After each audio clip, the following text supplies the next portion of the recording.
The heat is on. The heat is most definitely on in this episode of Revisited, as we're looking back on a quintessential piece of 1980s action/comedy movie making that helped to launch the career of American funnyman Eddie Murphy into the stratosphere. That's right, folk, with the much anticipated fourth entry in the series on the horizon, we're taking a retrospective look at the Axel F infused goodness that is Beverly Hills Cop. After you. You guys are so sweet, you know that?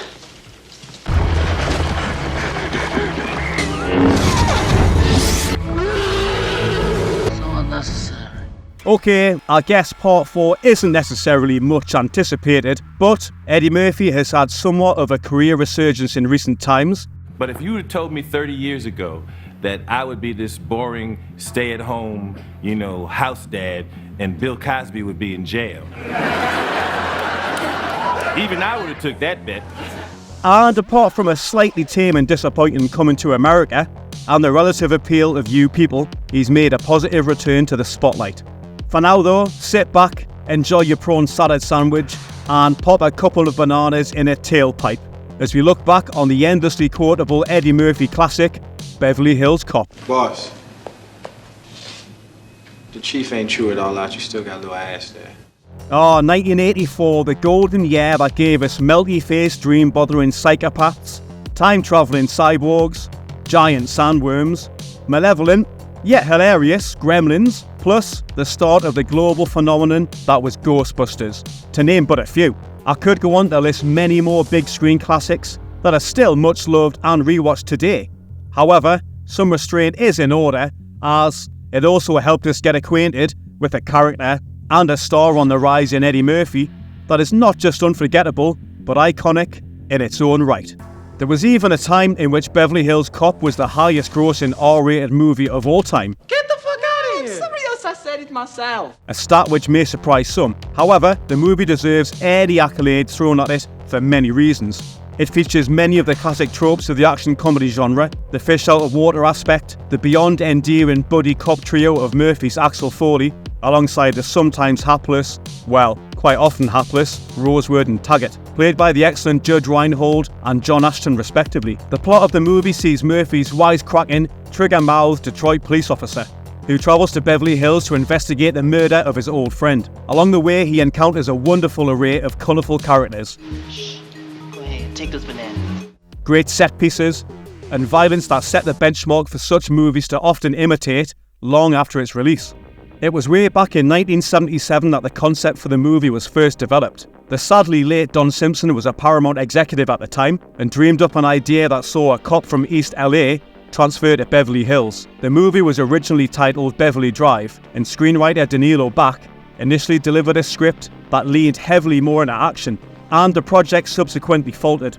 However, buoyed by the success of the Adrian Lyne dance drama Flashdance, Simpson saw the opportunity to resurrect his fish out of water cop flick and brought on Daniel Petrie Jr. to rewrite the script. The studio loved the humour that Petrie Jr. had added to the script, and the character was also rewritten with the name Axel Ellie, rather than Bach's initial moniker for the character, which was Ellie Axel.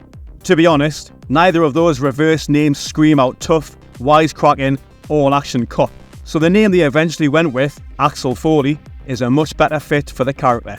With the film ready to go into production, the studio had to choose just who would fill the shoes of Axel Foley and who would take on directorial duties also. Although you can't imagine anybody but Eddie Murphy playing the role, it's fascinating to look back on who they initially approached for the character. One such name, that would be a ridiculous suggestion nowadays, but albeit a solid choice in the 80s, was Mickey Rourke. His star was on the rise thanks to early roles in movies such as 1981's Body Heat and Rumblefish from 1983. He had great movie star presence, good looks, and a roguish charm that could have added a different, but admittedly intriguing spin on the character. He even signed a holding contract with the studio for $400,000, but after the film's pre-production dragged on longer than expected, he left to take on another project. Another, and arguably an even bigger movie star, was also attached to the project once Rourke had left, the legendary Italian stallion himself, Sylvester Stallone, who dramatically rewrote the script so that all the humour was gone and it was back to being an all-out action epic. Stallone also rewrote several of the main characters, changing Billy Rosewood to Simmons and killing him off halfway through the narrative in one of the action scenes. He also changed the name of the main character to Axel Cabretti, and has since described that his vision for the movie would have looked like the opening scene from Saving Private Ryan on the beaches of Normandy. Believe it or not, the finale was me in a stolen Lamborghini playing chicken with an oncoming freight train being driven by the ultra slimy bad guy. That's not a bad concept for an action movie, to be fair, but looking back on what the movie eventually became, it's a massive departure from what the studio were looking for. In fact, producer Don Simpson was vocal about not wanting to go ahead with Stallone's script, in which the main character spent too long soaping down his muscles, an image you could most definitely associate with the actor.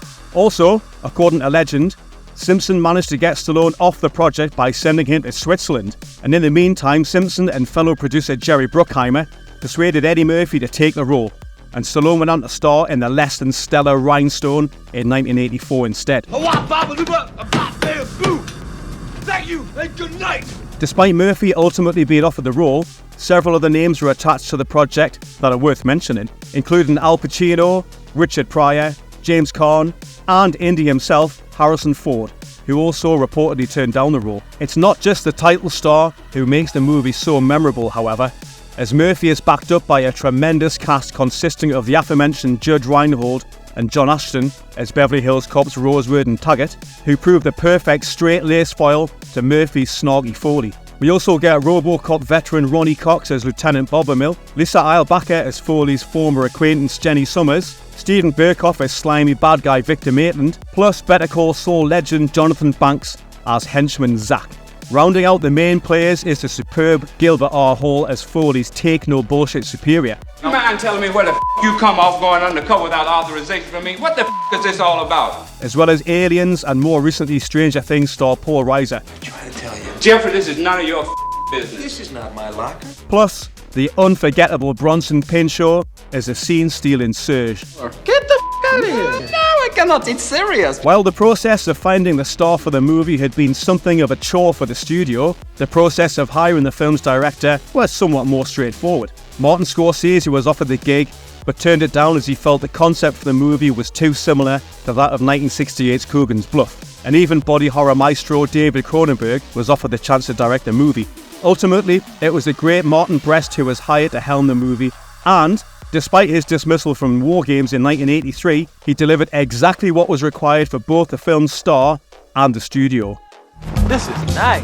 There's a scene towards the beginning of Beverly Hills Cop that helps to establish the key relationship between Axel Foley and his Beverly Hills counterparts that sums up what works so well about the movie. After being arrested for allegedly breaking into Victor Maitland's office, in a scene that ends with one of the funniest lines in the movie, "Disturbing the peace, I got thrown out of a window. What's the f***ing charge for getting pushed out of a moving car, huh? Jaywalking? This is bull.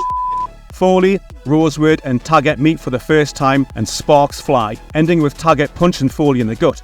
It's the perfect setup for the relationship between the characters later in the movie, not just because it establishes just how easily Foley gets under the skin of his usually calm and collected counterparts, but also because Taggart's forced apology shows just how much of a fish out of water Foley really is in Beverly Hills. Look, where I'm from, cops don't file charges against other cops. No, I don't want to do that. After Axel Foley's friend is murdered in cold blood in Detroit, he heads to Beverly Hills to track down the killer, after hearing from his former friend about a security job he had there, courtesy of a mutual acquaintance, Jenny Summers. Mike had also shown Axel some German bearer bonds he had acquired, which ultimately led to his cold-blooded killing outside of Foley's apartment. After Foley reluctantly agrees with Inspector Todd that he'll leave the case alone and get his head wound treated at the hospital, he betrays this trust and goes after some retribution. What follows is not only an iconic, violent, and extremely funny movie, but one that holds up pretty well a few decades later. Yeah, there may not be the flashy quick cuts utilised by many recent action movies, but this works in the film's favour. Each scene is crafted in a measured but very efficient way, with the characters and situations they find themselves in given room to breathe, and the gags when they arrive come thick and fast with their natural setup. The action is also well handled, especially an opening truck chase with Foley hanging off the back of his speeding juggernaut as it carves its way through the city streets, demolishing cars and almost pedestrians as it goes. Director Brest keeps the action beats coming efficiently, and although the violence is blunt and effective, it serves as the perfect foil to the comedy. Murphy's relationship with Rosewood and Taggart is a touching highlight, and there's a nice moment of their two worlds colliding, with the Beverly Hills Cops being roasted by their colleagues for the banana in the tailpipe incident, just as Murphy had been by his own counterparts for messing up the drugs bust at the start of the movie. The real beating heart of the film then is the key trio of Foley and the initially hapless but ultimately indispensable Rosewood and Taggart. Murphy brings his trademark slick and witty sense of humour to Axel Foley, not giving a flying about bending the rules or lying about interviewing famous pop stars to get a room in a luxury hotel. However, it's his interactions with the seemingly moronic Rosewood and the stiff as a board Taggart where the movie really shines. Also, we can't write a retrospective review on that movie without mentioning the amazing synth score, Axel F, by Harold Faltermeyer, that pops up in key moments in the film.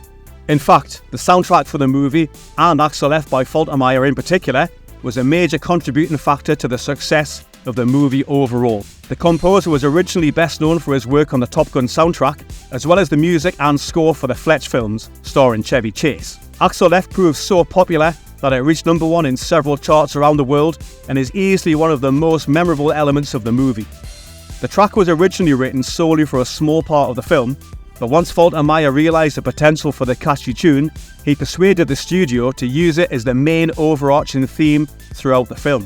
Beverly Hills Cop hit theatres on December the 5th, 1984 at 1,532 cinemas in the United States, opening at #1 at the box office with a gross of $15,214,805 over its first 5 days of release.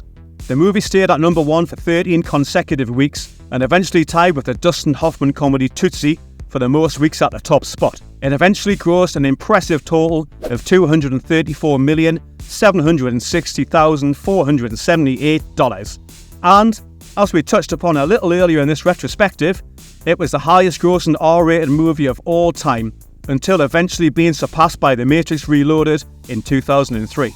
Reviews of the movie were largely positive, and it currently holds an approval rating of 83% from 54 critics on Rotten Tomatoes. The initial response to the movie was also positive, with the New York Times stating that Beverly Hills Cop finds Eddie Murphy doing what he does best, playing the shrewdest, hippest, fastest talking underdog in a rich man's world. Eddie Murphy knows exactly what he's doing, and he wins at every turn. Also full of praise was Time magazine, who wrote that Eddie Murphy exuded the kind of cheeky, cocky charm that has been missing from the screen since Cagney was a pup, snarling his way out of the ghetto.